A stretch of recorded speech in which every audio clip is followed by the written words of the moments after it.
The studio of this morning buzzed with its usual bright energy, warm lights, cheerful producers darting between cameras, and the signature aroma of freshly brewed coffee drifting across the set.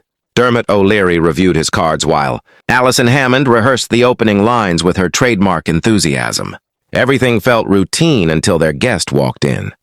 Prince Harry stepped through the side door, shoulders slightly stiff, eyes scanning the room with a seriousness that clashed with the show's breezy morning vibe. He greeted the crew politely, but something in his demeanor hinted that he wasn't in the mood for soft questions or light chatter. Dermot noticed it first. "Bit tense today," he whispered to Allison. She glanced at Harry, then at the producers. "We'll keep it smooth, hopefully." But the moment the cameras rolled, the air shifted. After the cheerful opening, Dermot introduced Harry's segment about his ongoing charity initiatives. The prince nodded, but Dermot sensed he wasn't fully comfortable. When Allison asked an innocent question about balancing public work and personal life, Harry stiffened. "I'd appreciate if we focus strictly on the charity," he said, his tone controlled but sharp. The studio fell into an awkward silence. Allison blinked, taken aback, not offended but surprised. Dermot cleared his throat and tried steering the topic gently back to Harry's project, but Harry wasn't done. "I'm here for a purpose," he added. "I hope we won't drift into unnecessary areas." The atmosphere tightened like a drawn bowstring. Allison forced a smile, but the tension was unmistakable.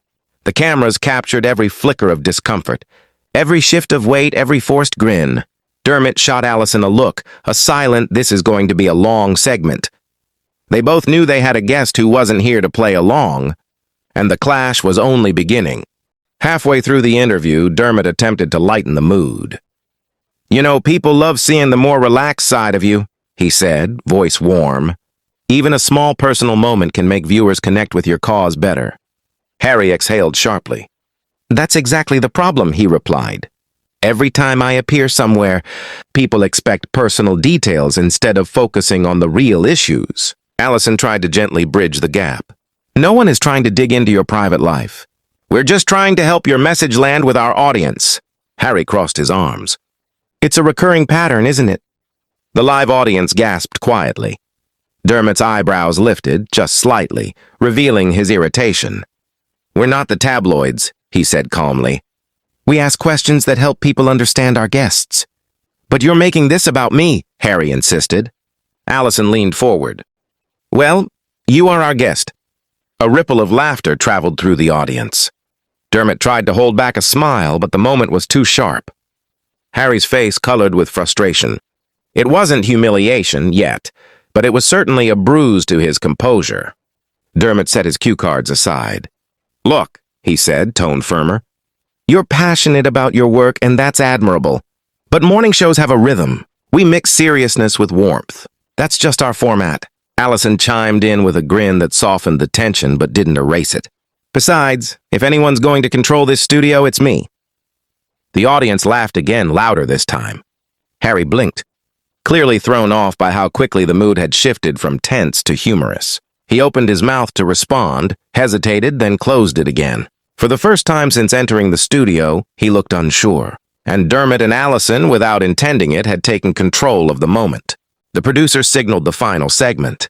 Dermot and Allison exchanged a glance. They both knew they had to land the ending gracefully, but the tension had turned the interview into a spectacle. Dermot leaned forward, tone noticeably softer.